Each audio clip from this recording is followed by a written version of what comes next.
Friends, स्वागत है आपका मेरे हिंदी यूट्यूब चैनल पर। आज ये आपकी सामान्य हिंदी की क्लास है जिसमें मैं आपको संधि पढ़ा रही थी। और संधि में पिछली कक्षाओं में हमने स्वर संधि और व्यंजन संधि पढ़ ली थी। आज मैं आपको विसर्ग संधि पढ़ाने वाली हूँ और साथ ही DSSP या गत वर्षों जितने भी सरकारी नौकरियों में जो संधि से संबंधित प्रश्न आए हैं उनमें से कुछ चुने हुए प्रश्न मैं आपके लिए लाई हूँ, जो हम यहाँ पर जिनका अभ्यास करेंगे। वीडियो को एंड तक जरूर देखें ताकि जितना आपने पढ़ा है उससे संबंधित ज्ञान जो है आपका और परिपक्व हो जाए। तो संधि मैंने आपको बताया था वर्णों का मेल है। मुख्य संधि जो मैंने आपको बताई थी 3 प्रकार की बताई थी, स्वर, व्यंजन और विसर्ग। आज जब हम विसर्ग संधि की बात करते हैं तो विसर्ग संधि का में क्या होता है, विसर्ग संधि में दो शब्दों के, किसी भी संधि में दो शब्दों के वर्णों के बीच मेल होता है। अब कौन से वो दो वर्ण होते हैं? पहले शब्द का अंतिम वर्ण मिलता है किससे? दूसरे शब्द के प्रारंभिक वर्ण से, तो हमारी क्या होती है? संधि बनती है। अब विसर्ग संधि में क्या है? पहले शब्द का अंतिम वर्ण क्या होगा? विसर्ग होगा, हमेशा ही क्या होगा? विसर्ग होगा। लेकिन दूसरे शब्द का प्रारंभ या तो स्वर हो सकता है या व्यंजन हो सकता है, इन दोनों में से कोई भी हो सकता है। ये निश्चित है कि पहले शब्द का अंत विसर्ग ही हो। अब पहला नियम क्या कहता है? यदि विसर्ग के बाद चाचा आए, टाठा आए या तथा आए तो क्या बनेगा? शा बन जाएगा विसर्ग का, विसर्ग का ये वाला शा बन जाएगा या जो है स बन जाएगा। ठीक है, कैसे? उदाहरण देखते हैं। जैसे मिही जमा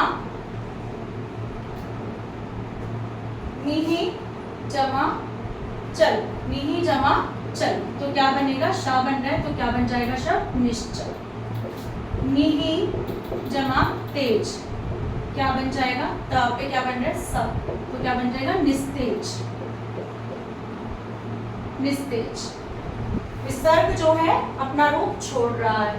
ठीक है, इसके बाद निही जमा ठुर, क्या बन जाएगा? निष्ठुर। निही जमा चिन्ह। अब आप कहेंगे कि मैम यहाँ पे तो एक ही मात्रा है, पर एक ही मात्रा नहीं है, ये च है। च को हम कैसे लिखते हैं? ऐसे। तो पहले क्या आ रहा है? विसर्ग के बाद च आ रहा है, क्योंकि च को कैसे लिख सकते हैं? हम ऐसे लिख सकते हैं। तो विसर्ग के बाद तो चा ही आ रहा है पहले, तो क्या बन जाएगा? निश्चय। तो ये विसर्ग संधि का हमारा पहला नियम है। इसके बाद दूसरा नियम क्या कहता है विसर्ग संधि का हमारा, कि पहले शब्द का अंत तो क्या होगा? विसर्ग ही होगा हमेशा। दूसरे शब्द का आरंभ, यानी कि या तो श हो,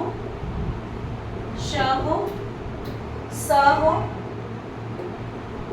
या ह हो, या फिर क ख हो, प फ हो। ठीक है, इनमें से कोई भी हो सकता है। जब ये होंगे तो विसर्ग यही बन जाएगा, सेम रूप धारण कर लेगा इन्हीं का। ये होंगे तो विसर्ग श बन जाएगा, यही होंगे तो विसर्ग इन्हीं में परिवर्तित हो जाएगा, और अगर ये होंगे तो विसर्ग श बन जाएगा। उदाहरण देखते हैं, जैसे दुहु जमा शासन, ऊष्म व्यंजन आ रहे हैं तो क्या बन जाएगा? दुशासन। दुहु जमा साहस, क्या बन जाएगा? दुस्साहस। अगर यहाँ आ जाए दुहु जमा कर्म, क्या बन जाएगा? दुष्कर्म। शा का रूप ले लिया, कहा आया? जैसे निही जमा फल, फ है तो क्या आ जाएगा? निष्फल। जैसे निही जमा काम, का है तो का किस में बदल रहा है? श में, तो क्या हो जाएगा? निष्काम। तो दूसरा नियम ये कहता है कि अगर ऊष्म व्यंजन आए तो सेम रूप धारण कर लेगा विसर्ग, अगर स्पर्श व्यंजन आए तो श क्षत्रिय में बदल जाएगा और श षटकोण में बदल जाएगा। ठीक है, श षटकोण याद करते थे ना हम बचपन में इसको। इसके बाद तीसरा नियम क्या कहता है विसर्ग संधि का? विसर्ग संधि का तीसरा नियम क्या कहता है? यदि विसर्ग से पहले, विसर्ग जिस भी शब्द के साथ लग रही है, उससे पहले आ और आ के अतिरिक्त आ और आना आए, इसके अतिरिक्त कोई भी स्वर आए, आ और आना आए, इसके अतिरिक्त कोई भी स्वर आ जाए, ई आ जाए, ई आ जाए, ऊ आ जाए, री आ जाए, यानी कि बाकी बचे हुए 9 स्वरों में से कोई भी स्वर आए, ठीक है। या विसर्ग के बाद व्यंजनों का कौन सा तीसरा, चौथा और पांचवा वर्ण या रा ला वा, यानी कि क ख पा फा तो हम निकाल चुके हैं पहले, वो नहीं आएंगे, पहला दूसरा व्यंजन थे। हम चाचा भी निकाल चुके, पहला दूसरा व्यंजन थे। हम टाटा भी निकाल चुके। अब क्या बचे हैं? तीसरा, चौथा, पांचवा व्यंजन, कवर्ग चवर्ग सभी में से।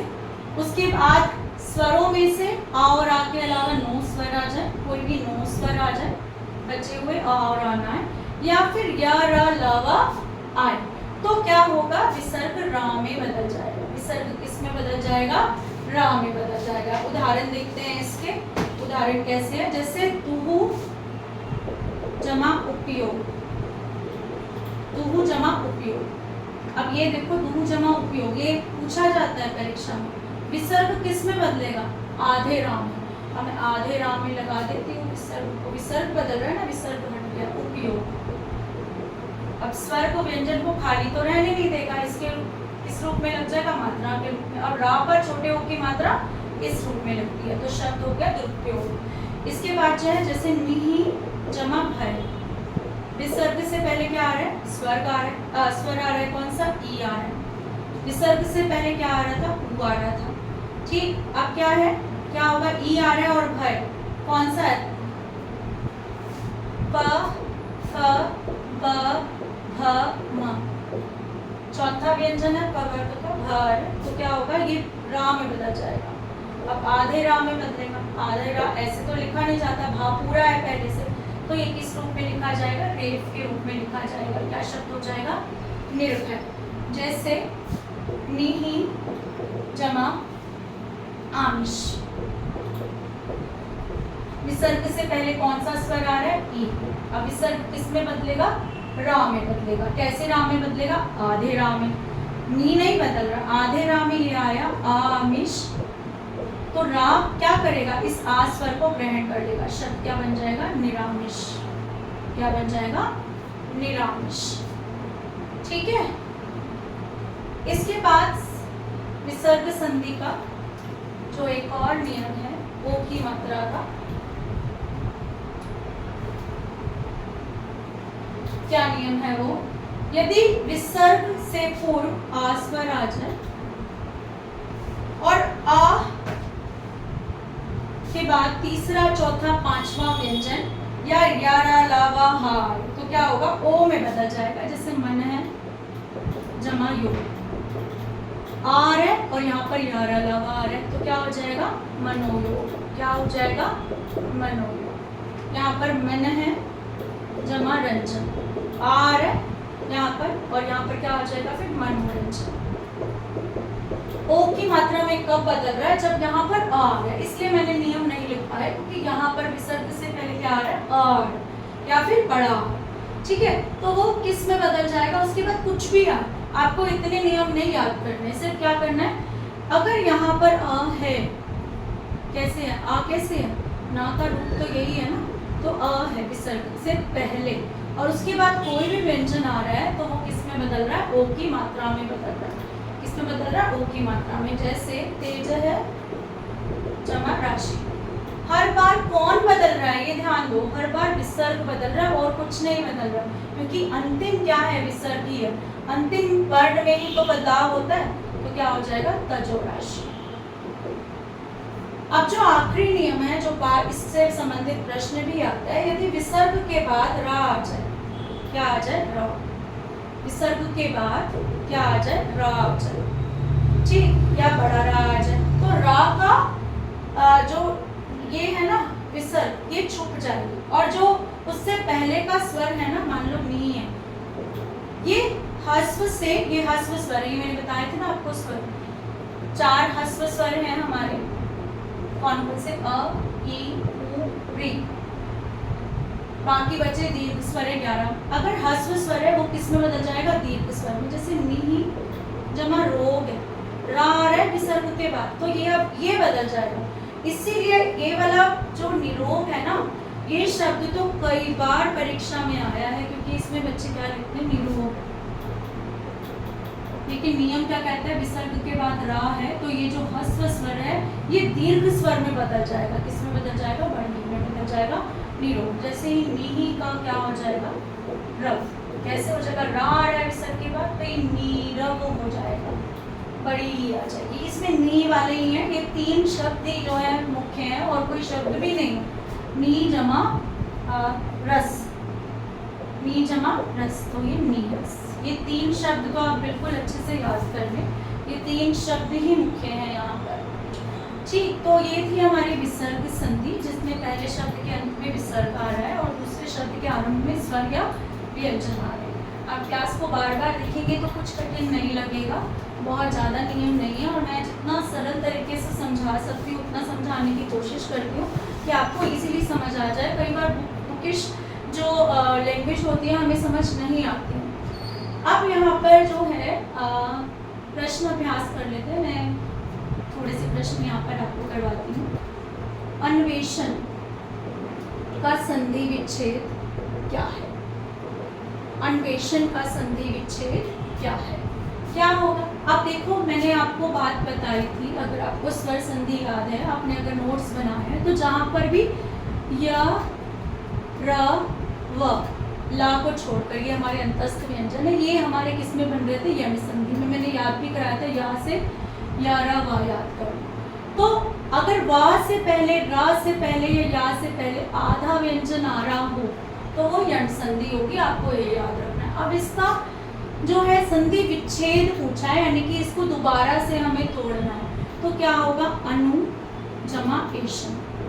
क्यों होगा ये? क्योंकि ऊ के बाद यदि ए आता है तो वह बनता है, ऊ के बाद कोई भी भिन्न स्वर आता है तो वह बनता है, और भिन्न स्वर की मात्रा किस पर लगती है? वा पर लग जाती है। अब हमने अनु को दोबारा से इस रूप में लाने की कोशिश करते हैं, तो क्या है? ना जमा छोटा ऊ है ना, और जो है एशन। ठीक है, अब ये क्या बन रहा है हमारा? वा बन रहा है, ये तो आधा रह गया। वा के साथ और क्या बन रहा है? इसकी मात्रा लग रही है, ये आधा ना हम इस रूप में लिख सकते हैं, तो क्या बना? अन्वेषण। क्या बना? अन्वेषण। इसके बाद जो है परमोच, इसकी सही संधि पहचानिए। परम ओच पहला विकल्प, दूसरा है परमोच, और तीसरा है परमोच। अब आप बताओ, पहले तो यहाँ पर अंतिम वर्ण देखो, आ है, यहाँ पर क्या है? ओ है। ठीक है, अगर नियम याद करो तो आ में ओ मिल रहा था तो बड़ा ओ बन रहा था, तो बिना सोचे समझे हमारा बड़ा ओ अगर बनता है तो बड़े ओ की मात्रा वाला विकल्प जो है बिल्कुल ठीक है। ठीक है, अगला इसमें देख लेते हैं हम। मतैक्य, दोबारा से कौन सी संधि आई? 2 मात्रा वाली कौन सी संधि बताई थी? पहली थी हमारी दीर्घ संधि, फिर गुण, गुण बदलता, ये वृद्धि, वृद्धि संधि मतलब वृद्धि हो गई, किसमें? 2 मात्रा हो। तो मतैक्य में कौन सी संधि है पूछा है? कौन सी संधि है मतैक्य शब्द में? 2 मात्राएं देखते ही हमें क्या बताना है? कौन सी संधि है? वृद्धि संधि है। कौन सी संधि है? वृद्धि। मैंने आपको 2 मात्राएं, चाहे बड़े ओ की हो चाहे बड़े ए की हो, आपको क्या बताया था कि जहाँ पर 2 मात्राएं आए वहां पर क्या होगा? वृद्धि संधि होगा। ठीक, इसके बाद पूछा है, हमने एक और बात भी याद रखनी है, हमेशा संधि में सार्थक शब्दों का मेल होता है। इसके बाद है